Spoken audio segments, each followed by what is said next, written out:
దేవునికి మహిమ కలుగునుగాక. పిల్లరా, ఈ యొక్క పరిశుద్ధ ఆదివారం మందు దేవుని యొక్క లేఖన సత్యాల్లోంచి మనం కొన్ని విషయాలు నేర్చుకుందాం.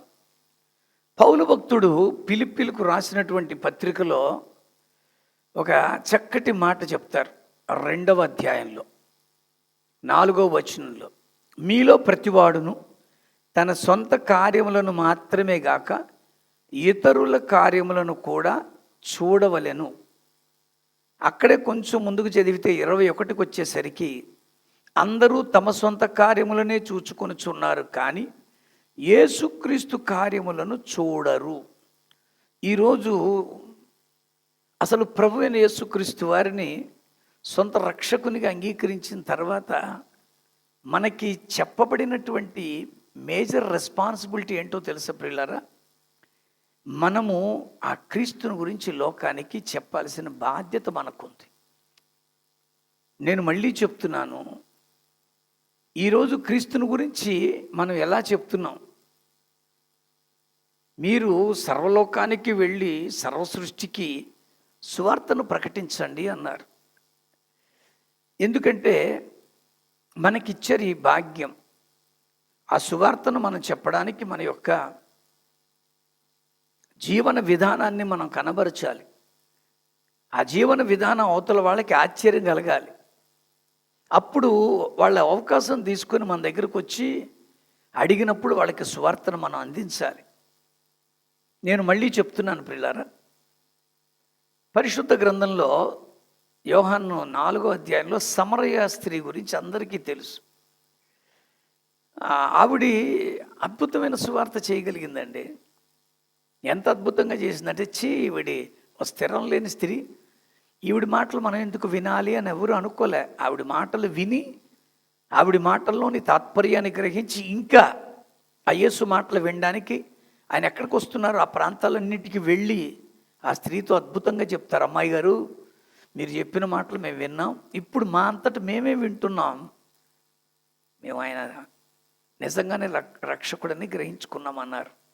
నేను మీతో చెప్తున్నాను, ఆవిడ తన యొక్క సువార్తను తన యొక్క జీవన విధానానికి విచిత్రంగా ప్రవర్తించి చూపించిందండి. ఎందుకంటే ఆవిడ స్థిరం లేనిది అందరికీ తెలుసు, ఆవిడ యొక్క క్యారెక్టర్. అలాంటి ఒక ఆవిడ మరి సువార్త చేయగలిగిందిగా. ఈరోజు మనము దేవుని యొక్క కార్యాలు చేస్తున్నాము. అందరూ తమ సొంత కార్యాలు చూసుకుంటున్నారే కానీ క్రీస్తు కార్యాలు చూడడం లేదని పౌలు భక్తుడు ఫిలిప్పీలకు రాసిన పత్రికలో చెప్తున్నాడు. కానీ ఈరోజు నీవు నీ కుటుంబము క్రీస్తు కొరకు ఒక మార్గాన్ని లేక ఆయన పరిచర్య కొరకు మీరు ద్వారాన్ని తెరిచారా? అలా తెరిచినటువంటి ఒక చిన్న కుటుంబాన్ని మీకు ఈరోజు మీకు పరిచయం చేస్తాను. కొరింథీయులకు రాసినటువంటి మొదటి పత్రికలో 16వ అధ్యాయంలో 19వ వచనంలో ఇలా ఉంది. ఆసియాలోని సంఘముల వారు మీకు వందనములు చెప్తున్నారు. అకుల ప్రిస్కిల్లాను వారును వారి ఇంటనున్న సంఘము, they opened a door for the gospel. వారు ఇంటనున్న సంఘము, దేవుని కొరకు తమ గృహాన్ని వారు సిద్ధపరుచుకున్నారండి. ఈరోజు మన కుటుంబము దేవుని కొరకు, దేవుని పని కొరకు ఆ ద్వారాన్ని తెరిచి ఉంచామా? Are we open doors for the gospel? ఈరోజు ఈ అకుల ప్రిస్కిల్లాను గురించి మనం విందాం. ఈ అకుల ప్రిస్కిల్లాలో ఒక మంచి లక్షణం ఏంటంటే, నేను గొప్ప నువ్వు గొప్ప అనే భేదం లేదండి. ఈరోజు సువార్త చేస్తున్న వారిని నేను చాలామందిని చూశాను. చాలామంది దైవజనుల కుటుంబంలో పాస్టర్మ మధ్యలోనే వ్యత్యాసాలు నేను చూశాను. దీనికి కారణం కూడా 3 వ్యక్తులే. పాస్టర్ బాగా మాట్లాడతారండి, పాస్టర్ గారు ఎప్పుడు చూసినా తిడతాడండి అని అంటుంటే, పాస్టర్మ కూడా నేను చెప్తానే బాబు ఆయనకి అలా మాట్లాడకనని అని ఈవిడికి ఒప్ప ఈవిడిది. లేదా పాస్టర్ దగ్గరికి వచ్చి అంటారు, అమ్మగారు ఏంటండి బాబు అలాంటి మాట్లాడుతుంటే మాకు భయంగా ఉంటుంది, మీరు చాలా బాగా చెప్తారు, నెమ్మదిగా చెప్తారు. పాస్టమ్మ చెప్పింది కూడా మంచిదేనయ్యా, ఆవిడ కొంచెం వాక్యాన్ని కటువుగా చెప్పినట్టు అనిపించింది, కానీ సత్యం అదని ఈయన అనరు. నేను ఆవిడతో చెప్తానండి అని ఓరేసి పడిపోద్దానండి. అలాగా ఒకరినొకరు నిందించుకునే తత్వము వీళ్ళకి లేదండి. ఎందుకు అనగలనంటే ఈ అకుల ప్రిస్కిల్ల, అకుల భర్త ప్రిస్కిల్ల భార్య. కానీ అన్ని సందర్భాలలోనూ అకుల ప్రిస్కిల్ల అనే అనలా, ప్రిస్కిల్ల అకుల అని రాసిన సందర్భాలు కూడా ఉన్నాయి. అప్పుడు అకుల ఇదేమిటండి నా పేరు ముందు చెప్పకుండా ఆవిడ పేరు చెప్పారు అని అనలా. ఎందుకంటే అపోస్తుల కార్యంలో 18వ అధ్యాయం 18వ వచనాన్ని మనం చూస్తే, అపోస్తుల కార్యం 18వ అధ్యాయం 18వ వచనంలో అక్కడ ఈ మాట వ్రాయబడి ఉందండి. ఏమని ఉందంటే, పౌలు ఇంకను బహుదినములు అక్కడ ఉండిన తర్వాత సహోదరుల యుద్ధ సెలవు పుచ్చుకొని తనకు మొక్కుబడి ఉన్నందున కైంక్రేయలో తల వెంట్రుకలు కత్తిరించుకొని ఓడ ఎక్కి సిరియాకు బయలుదేరాను. ప్రిస్కిల్ల అకుల అనువారు అతనితో కూడా వెళ్ళిరి. ఇక్కడ ప్రిస్కిల్లాను ముందు పెట్టారండి. ప్రిస్కిల్లాను ముందు పెట్టినందుకు అకుల ఏం ఫీల్ అయిపోలే. 26వ వచనానికి వచ్చేసరికి కూడా ప్రిస్కిల్ల అకుల విని, అక్కడ అకుల ఆవిడ పేరు ముందు చెప్తున్నారేమని అనలా. ఇంకా కొంచెం చదివితే రోమాపత్రికలో 16వ అధ్యాయంలో 3వ వచనంలో కూడా అక్కడ ఆ మాటే వ్రాయబడి ఉందండి. ప్రిస్కిల్లకు అకులకు నా వందనాలు చెప్పండి అన్నారు. అదేమిటండి ముందు ఆవిడ పేరు చెప్పారని అనలా. ఎందుకంటే వాళ్ళిద్దరూ కూడా దేవుని రాజ్య వ్యాప్తి కొరకు సమర్పణ కలిగిన కుటుంబం. నువ్వు గొప్ప నేను గొప్ప అనుకునేది లేదు. మన ఇద్దరికంటే గొప్పవాడు మనల్ని రక్షించుకున్న ప్రభు అనే తాత్పర్యం కలిగి ఉన్నవాడు. కనుక ఈ అకుల ప్రిస్కిల్లలోంచి మనము ఒక 7 ప్రత్యేక విషయాలు నేర్చుకుంటాం ఈరోజు. ఒకటి, అకుల ప్రిస్కిల్ల వాళ్ళిద్దరూ కూడా దేవుని కొరకు మార్గం తెరవడమే కాదు, అపోస్తుల కార్యం 18వ అధ్యాయంలో 3వ వచనంలో వారు వృత్తికి డేరాలు కుట్టువారు, పౌలు అదే వృత్తి గలవాడు గనుక వారితో కాపురం ఉండెను. నేను మళ్ళీ అంటున్నాను, అకుల ప్రిస్కిల్ల కలిసి కాపురం ఉన్నారు. ఈరోజు కాపురాల్లో వ్యత్యాసాలు రావడానికి కలిసి ఉండట్లేదండి. భర్త ఒక చోట, భార్య ఒక చోట, భర్తకి భార్యకి చాలా గ్యాప్ రావడం వల్ల అది చాలా కుటుంబాల్లో ఎన్నో సమస్యలు తెచ్చిపెడుతున్నాయి. భర్త ఒక చోట ఉద్యోగం చేస్తే నా ఉద్దేశం చెబుతున్నా, భార్య కూడా కాపురానికి అక్కడికే వెళ్ళిపోవాలి. లేదా భర్త ఎలాగైనా తన భార్యను తన దగ్గర తెచ్చుకోవడానికి ప్రయత్నించాలి. ఒకవేళ భార్య ఉద్యోగం చేస్తుంది అనుకోండి, భర్త ప్రయత్నం చేయాలి అక్కడికి వెళ్ళడానికి. ఎందుకంటే కలిసి కాపురం లేనిటువంటి స్థితిలో అనవసరమైన వివాదాలు, అనవసరమైన బలహీనతలకు లోనైపోతున్నారు. అకుల ప్రిస్కిల్ల నుంచి మనం తెలుసుకోవాల్సింది ఒకటి, దే వర్ టుగెదర్, కాపురం ఉన్నారు కలిసి. రెండవ మాట ఏంటంటే వారు కలిసి పని చేయుచుండిరి. They were working together. కలిసి పని చేయండి. మీరు చేస్తున్న సువార్త పరిచర్యలో ఇద్దరు కలిసి పని చేయండి, ఇద్దరు కలిసి ప్రోత్సహించుకోండి, ఇద్దరు కలిసి పని చేయండి. ఆ పనిని నువ్వు చెప్పు నేను రాను, నువ్వు వెళ్ళు నేను రాను, ఇలాంటివి ఉండకూడదు. ఆ కుటుంబం మనకి నేర్పిస్తున్నది ఏంటంటే వాళ్ళు కలిసి పని చేస్తున్నారు. అన్ని పనులు చేయండి. భర్తకు సహకరించండి సేవా పరిచర్యలో, భార్యకు సహకరించండి కుటుంబ పరిచర్యలో.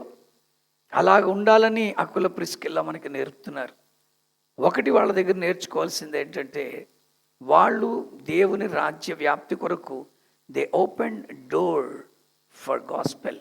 అక్కడి నుంచి ప్రారంభంలో వాళ్ళు వేసిన మొదటి అడుగు కలిసి కాపురం ఉన్నారు.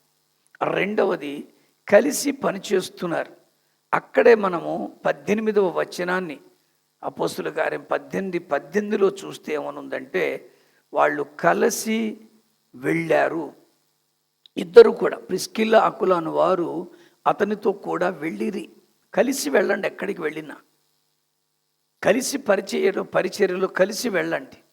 అలా కలిసి వెళ్ళడం వల్ల దేవుడు ఆ పరిచర్ను ఆశీర్వదిస్తాడు. అందుకనే కొన్ని సంస్థల వాళ్ళు పరిచర్య చేయడానికి వచ్చిన వాళ్ళతో అంటారయ్యా మీకు వివాహం అవ్వాలి, మీరు భార్యతో కలిసి పనిచేయాలి. ఇవి ఎందుకు చెప్తారంటే సంస్థల్లో దీనికే కారణం. కలిసి వెళ్ళండి ఇద్దరు, ఏ పరిచర్య చేసినా ఆ పాసిబిలిటీని బట్టి ఇద్దరు కలిసి వెళ్ళండి. అలా కలిసి వెళుతున్నప్పుడు ఆ పరిచర్యను దేవుడు ఆశీర్వాదకరంగా మారుస్తాడు.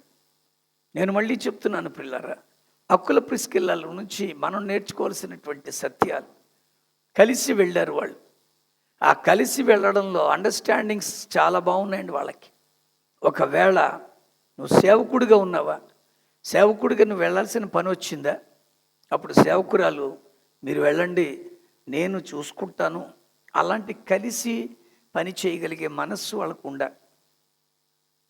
నేను మళ్ళీ చెప్తున్నాను, వాళ్ళలో మనం నేర్చుకోవాల్సింది ఏంటంటే కలిసి వెళ్ళారు. నేను క్రైస్తవ కుటుంబాలకి చెప్తున్నా, భార్య భర్త ఇద్దరు కలిసి వెళ్ళండి చర్చికి. భార్య భర్త పిల్లల్ని వేసుకొని చక్కగా చర్చికి కలిసి వెళ్ళండి. నువ్వు వెళ్ళిపో, నా బైబిల్ పట్టుపో, నేను వెనకాల వస్తాను, దట్ ఇస్ నాట్ కరెక్ట్. ఈ ఆదివారం నేను రాలేను, నాకు పని ఉంది అని చెప్పడం కరెక్ట్ కాదు. దేవుడు కుటుంబాలుగా ఆశీర్వదిస్తాడు కనుక క్రైస్తవ కుటుంబాలతో మాట్లాడుతున్నాను. మీరు కలిసి కాపురం ఉండాలి, కలిసి పని చేయాలి, కలిసి వెళ్ళాలి. అక్కడే 26వ వచనంలో కలిసి విన్నారు. మీరిద్దరూ కలిసి వినండి. భార్య ఒక మాట విని భర్త ఒక మాట విని ఇద్దరూ కలిసి విడివిడిగా విన్నారనుకోండి, కుటుంబాల్లో కలహాలు. చాలామంది నేను చూసినటువంటి అనుభవంతో చెప్తున్నా, భర్త చర్చికి వెళ్తాడు, భార్య చర్చికి వెళ్తాడు. ఏమండి అంటే ఆయన బుర్ర మార్చేశారండి బాబు, ఆయన బోధలన్నీ విని అక్కడికి వెళ్ళిపోతున్నాడు అని బాగా బాధపడి వాపోయిన వాళ్ళు చాలామంది ఉన్నారు. కలిసి వినండి, ఇద్దరు కలిసి కూర్చొని వినండి, అప్పుడు సర్వసత్యం ఏంటో మీకు అర్థమవుతుంది. అందుకని కలిసి విన్నారండి వాళ్ళు. భర్త వినేసేసి, మా ఆయన లేని టైంలో మీరు నాకు చెప్పారు కనుక నేను ఇదే సత్యం అనుకుంటున్నాను, మా ఆవిడ లేని సమయంలో మీరు చెప్పారు కనుక నాకు ఇదే సత్యం అనిపించింది అనేది జరగడానికి కారణం ఏంటంటే కలిసి వినట్లేదు. ఎవరైనా రానియండి, ఏ పాస్టర్ అయినా రానియండి, ఎవరు మీతో మాట్లాడండి, ఇద్దరు కలిసి వినండి. ఓ ప్రోడక్ట్ గురించి మీకు చెప్పడానికి ఎవరైనా వచ్చారనుకోండి, ఇద్దరు కలిసి వినండి. ఎవరైనా ఏదైనా చెప్తున్నప్పుడు కలిసి వినండి. అందుకని అంటున్నాను, ఈ హక్కుల ప్రిస్కిల్లాలో మనం నేర్చుకోవచ్చు. తర్వాత అక్కడే 26లో చదివితే కలిసి చేర్చుకున్నారంట. ఒకే మనసుతో చేర్చుకోండి. ఇప్పుడు గనురాలైనటువంటి స్త్రీ ఆ మార్గంలో వెళుతున్నటువంటి దైవజనుడిని ఎలీషాను చూసి, ఏమండి మా ఇంటికి రండి మీరు భోజనం తిందురు కానీ అని అనే లేదండి. తన భర్తతో చెప్తుంది, ఈ మార్గమును వస్తూ వెళుతూ ఉన్న దైవజనుడు, భక్తిగల దైవజనుడు నేను గమనించానయ్యా, ఆయనకి ఇంత అన్నం పెడదామా అని అడుగుద్ది. ఆ భర్త అనుమతితోనే ఆయన్ని ఆహ్వానించింది. వారు తిన్న తర్వాత వారి పరిస్థితిని చూసే భర్తతోనే మనం మేడ మీద ఒక గది వేద్దామని అడుగుతుంది. కలిసి చేర్చుకోండి, లేకపోతే సమస్యలు వస్తాయి. ఈరోజు ఇన్ని అవమానాలు, ఇన్ని పరాభవాలు జరగడానికి కారణం ఇవే. భర్తతో భార్య, భార్యతో భర్త కలిసి వెళ్ళాలి, కలిసి చేర్చుకోండి. తర్వాత కలిసి విశదపరిచారు. ఇద్దరిది ఒకే సాక్ష్యం అండి. కలిసి చెప్పండి ఎవరికైనా చెప్పేటప్పుడు. ఒక సహవాసానికి మీరు వెళ్ళినా, ఒక మంచి కార్యం చేసిన ఇద్దరికీ ఒకే అభిప్రాయంతో ఉండాలి. ఇద్దరు ఒకే మనసుతో కలిసి పనిచేయండి, ఇద్దరు కలిసి విశదపరచండి. ఆ వాక్యాన్ని మనం చదివితే ప్రిస్కిల్లా అకుల విని అతన్ని చేర్చుకొని దేవుని మార్గము మరి పూర్తిగా అతనికి విశదపరిచిరి. ఈరోజు ఇద్దరు కలిసి చెప్పండి, ఇద్దరిది ఒకే సాక్ష్యమై ఉండునుగాక. అక్కడ 27వ వచనం చదివితే, తర్వాత అతడు అక్కయ్యకు పోదలిచినప్పుడు అతనిని చేర్చుకున్న వాళ్ళని సహోదరులు ప్రోత్సాహపరుస్తూ వాళ్ళు రాశారంట. మీరు ప్రోత్సాహపరచండి, ఇద్దరు కలిసి ప్రోత్సాహపరచండి. ఒక పరిచర్ని కానీ, ఒక కుటుంబాన్ని కానీ, ఒక వ్యవస్థను కానీ, ఎవరికైనా మనం ఈ విషయంలో సహాయం చేద్దామంటే ఇద్దరు కలిసి ఏకీభవించి చేయండి. These are the thing what we can learn from them. ఈ హక్కుల ప్రిస్కిల్లాలో మనం నేర్చుకోవచ్చు. ఒకటి, వాళ్ళు కలిసి కాపురం ఉన్నారు. 2, కలిసి పనిచేస్తున్నారు. 3, కలిసి వెళ్ళారు. 4వది కలిసి విన్నారు. 5వది కలిసి చేర్చుకున్నారు. 6వది కలిసి విశదపరిచారు. 7వది కలిసి ప్రోత్సహించారు.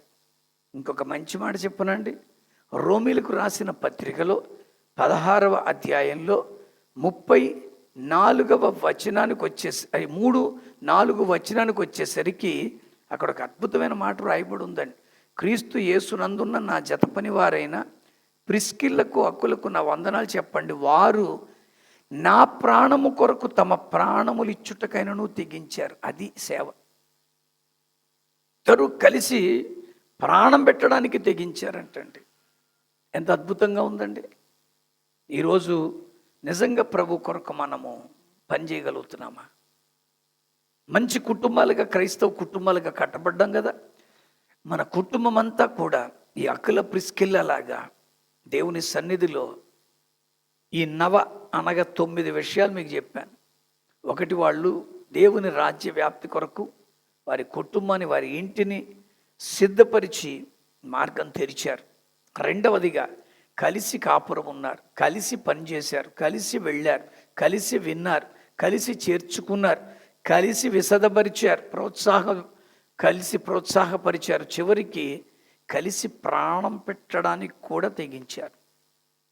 ప్రియమైన దేవుని బిడ్డలారా, ఈరోజు నీ క్రైస్తవ కుటుంబం, నువ్వు అనుకుంటున్నావు కదా నాదో క్రైస్తవ కుటుంబం, ఈ అకుల ప్రిస్కిల్ల వలె ఉన్నామా? వారిని దేవుడు ఆశీర్వదించాడు. అలాగే మిమ్మల్ని, మీ కుటుంబాలను కూడా ఆశీర్వదించును గాక. పరిశుద్ధుడైన దేవ, ఇదిగో అకుల ప్రిస్కిల్ల అనేటువంటి ఈ జంట ద్వారా మేము ఈ యొక్క 9 విషయాలు తెలుసుకోగలిగాం. ఈ విషయాలు మాలో కూడా, మా కుటుంబాల్లో కూడా ప్రత్యక్షపరచబడినట్లుగా నీ కృపాస్తానికి మమ్మల్ని, మా కుటుంబాలను అప్పగించుకుంటూ రక్షకుడైన యేసు నామములో ప్రార్థించి పొందుకుంటున్నాం పరమ తండ్రి. ఆమెన్. తండ్రి, కుమార, పరిశుద్ధాత్మ త్రియేక దేవుని సహాయం అకుల ప్రిస్కిల్ల వలె అడుగులు వేసే ప్రతి కుటుంబానికి సదా తోడే ఉండి నడిపించునుగాక. God bless you. Praise the lord.